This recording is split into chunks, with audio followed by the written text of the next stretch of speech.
Artemis 1, the first test flight for the Space Launch System mega rocket and the Orion spacecraft. On board is Commander Munikin Campos, a mannequin wearing a next-generation spacesuit called the Orion Crew Survival System. Munikin Campos is outfitted with sensors that will provide data to help protect astronauts on future Artemis missions. But why is this mannequin called Munikin Campos? The mannequin is named after Mexican-American electrical engineer Arturo Campos, a key player in the Apollo 13 astronauts' safe return to Earth. It was April 13, 1970, when Campos got a phone call in the middle of the night. Okay, Houston, we've had a problem here. It was night. We got a phone call, or Dad got a phone call.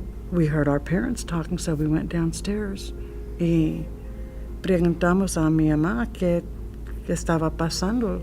Y dije que la NASA habló y estaban teniendo problemas con la cohete. That's the day that my dad saved the astronauts. When Campos arrived at the Space Center in Houston, he learned that an oxygen tank in the Apollo 13 service module had ruptured. The service module's normal supply of electricity, light, and water had been lost, leaving astronauts Jim Lovell, Jack Swigert, and Fred Hayes stuck in a damaged spacecraft about 200,000 miles away from Earth. The main challenge was to find a way to divert enough power from the lunar module to the command and service module's equipment system so that the astronauts could safely return to Earth. Fortunately, Campos had already written this procedure, since he dreamed about it a year earlier. Campos, born in Laredo, Texas in 1943, showed an early interest in tinkering. He was a mechanic by nature. Yeah. He worked on automobiles. His father taught at the college auto mechanics, and so he learned mechanicking from his father. He received a grant to go to the University of Texas in Austin.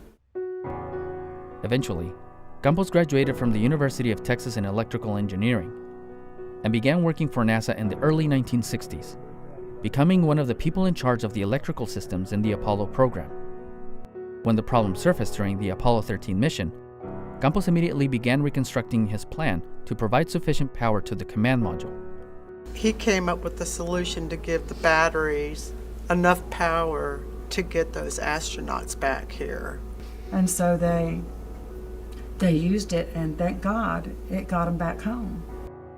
Campos and other members of the Apollo 13 mission received the Presidential Medal of Freedom in 1970. This means a whole lot. The President of the United States signed it. Not a lot of civilians got it, and my dad did. And we couldn't be any prouder of Dad. We could not be any prouder of my father. Campos passed away in 2001 at age 66, and his name has left an everlasting mark at NASA.